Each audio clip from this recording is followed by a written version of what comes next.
السلام عليكم ورحمة الله تعالى وبركاته، والصلاة والسلام على أشرف المرسلين. مشاهدينا الكرام، مرحبا بكم. سوف أقدم لكم اليوم تفسير رؤية عين حمراء أو رؤية عين حمراء في المنام.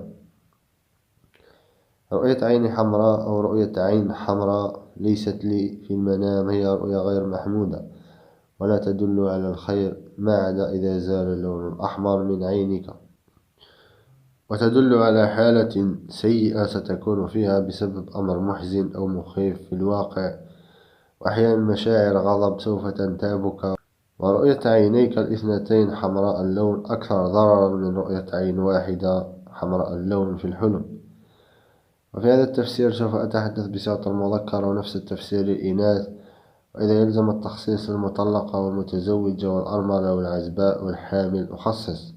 رؤية عينك حمراء في المنام هو حال سيء وشعور سيء سوف تمر به بسبب مرض في جسمك أو عقلك أو حزن. وأحيانا تدل رؤية عينيك حمراء اللون في المنام على أنك ستمر بمرحلة من الغضب. ورؤية عينيك حمراء في المنام وأنت تضع الكحل لهما هو أنك ستمرض وستبحث عن علاج لمرضك. رؤية شخص تعرفه وعيونه حمراء وتدمع في الحلم هو أنه سوف يصيبه حزن.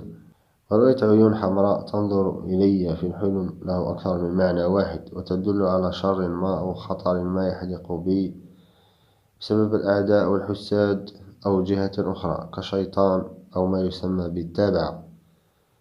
ورؤية عيون حمراء تنظر لأحد أبنائك في الحلم هو خطر وشر سيقع عليه مستقبلا كمرض أو أشخاص أعداء لكم ينتمون لجهة ما يحسدونه ويريدون به سوءا كتشويه سمعته أو مكر آخر، وعليك بتحذيره في الواقع، أي تحذير ابنك.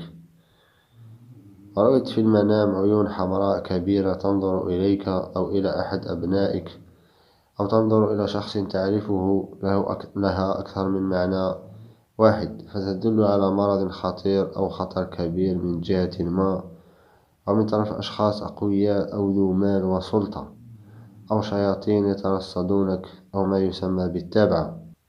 رأيت في المنام عين حمراء فيها دم وليست لك، أو أنك ستمر بمرحلة سيئة بسبب سحر أو مشكلة ما، أو بسبب مكر عدو ما لك، أو بسبب شخص يحسدك. ورؤية عين كبيرة حمراء في المنام هو صدمة بسبب مشكلة ما أو خبر سيء وحزن. ورؤية في الحلم شخص تعرفه عيونه حمراء ويضرب ويكسر ويصرخ هو أنه سوف تنتابه مشاعر الغضب بسبب ما، أو أحيانا جنون. ورؤية في الحلم عيون حمراء تنظر إلى شخص تعرفه هو ينطبق عليه ما ذكرته سابقا. قبل أن نختم هذا الفيديو نذكر بهذه المعلومات المهمة عن تفسير الأحلام. الأحلام والرؤى والأحاديث لهما نفس المعنى، وهذا مذكور في القرآن. لا يوجد تفسير الألوان دائما في الحلم، لأنه في الحقيقة لكل الأشياء لون، ومنطقيا ترى شيئا له لون في الحلم. كل الأوقات التي ترى فيها الحلم يتحقق الحلم، ولا يوجد فرق بين الأوقات. لا يوجد فرق بين الرجل والمرأة والمتزوجين والمطلقين والأرامل والعزاب والمرأة الحامل ما عدا في بعض الأحلام. هنا نصل إلى نهاية الفيديو، والسلام عليكم ورحمة الله تعالى وبركاته.